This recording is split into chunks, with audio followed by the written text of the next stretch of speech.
ನಮಸ್ತೆ ವೀಕ್ಷಕರೇ, ನಮ್ಮ ಚಾನಲ್ಗೆ ಸ್ವಾಗತ. ದೇವಸ್ಥಾನದಲ್ಲಿ ಈ ಒಂದು ತಪ್ಪು ಮಾಡಿದರೆ ಕಷ್ಟ ತಪ್ಪಿದ್ದಲ್ಲ. ಅದೇನೆಂದು ತಿಳಿದುಕೊಳ್ಳುವ ಮುಂಚೆ ನೀವಿನ್ನೂ ನಮ್ಮ ಚಾನಲ್ಗೆ ಸಬ್ಸ್ಕ್ರೈಬ್ ಆಗಿಲ್ಲ ಅಂದರೆ ಈಗಲೇ ಸಬ್ಸ್ಕ್ರೈಬ್ ಆಗಿ. ನಾವು ದಿನನಿತ್ಯ ನಮ್ಮ ಇಷ್ಟ ದೇವರನ್ನು, ಮನೆಯ ದೇವರನ್ನು ನೋಡಲು ದೇವಸ್ಥಾನಕ್ಕೆ ಹೋಗುತ್ತೇವೆ. ದೇವರನ್ನು ನೋಡಲು ಭಕ್ತಿಯಿಂದ ನಾವು ದೇವಸ್ಥಾನಗಳಿಗೆ ಭೇಟಿ ಕೊಡುತ್ತೇವೆ. ಅಲ್ಲಿರುವ ಶಾಂತ ವಾತಾವರಣದಿಂದ ಮನಸ್ಸಿಗೆ ನೆಮ್ಮದಿ ಸಿಗುತ್ತದೆ. ಅಷ್ಟೇ ಅಲ್ಲದೆ ನಮ್ಮ ಕರ್ಮಗಳು ಕಳೆಯುತ್ತವೆ.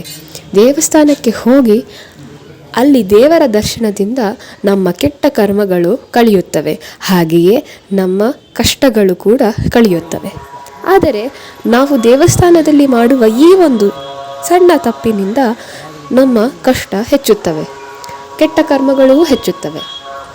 ಆ ತಪ್ಪೇನೆಂದರೆ, ನಾವು ದೇವಸ್ಥಾನವನ್ನು ಪ್ರದಕ್ಷಿಣೆ ಬರುವಾಗ ದೇವಸ್ಥಾನದ ಹಿಂಭಾಗದಲ್ಲಿ ತಲೆ ಇಟ್ಟು ನಮಸ್ಕರಿಸುತ್ತೇವೆ. ಅಂದರೆ ದೇವರ ಹಿಂದೆ ನಮಸ್ಕಾರ ಮಾಡಿದಂತಾಯಿತು. ನಮ್ಮ ಶಾಸ್ತ್ರಗಳ ಪ್ರಕಾರ ದೇವರ ಹಿಂಭಾಗದಲ್ಲಿ ನಮಸ್ಕಾರ ಮಾಡುವುದು ತಪ್ಪು. ಏಕೆಂದರೆ ದೇವಸ್ಥಾನ ಹಿಂಭಾಗದಲ್ಲಿ ಅಧರ್ಮವಿರುತ್ತದೆ. ಅಲ್ಲಿ ನಮಸ್ಕಾರ ಮಾಡುವುದರಿಂದ ನಮ್ಮ ಜೀವನದಲ್ಲಿ ನಾವು ಎಷ್ಟು ಪುಣ್ಯ ಮಾಡಿರುತ್ತೇವೋ, ಪೂಜೆ ಪುನಸ್ಕಾರಗಳು, ದಾನ ಧರ್ಮಗಳು, ವ್ರತ ನೇಮಗಳು, ನಮ್ಮ ಸತ್ಕರ್ಮಗಳು ಎಲ್ಲವೂ ಮುಗಿದು ಹೋಗುತ್ತವೆ, ಎಲ್ಲವೂ ಬರಿದಾಗುತ್ತದೆ.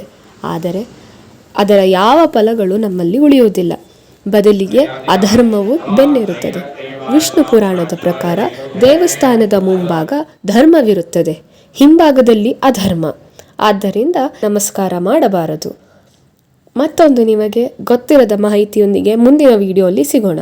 ಧನ್ಯವಾದಗಳು.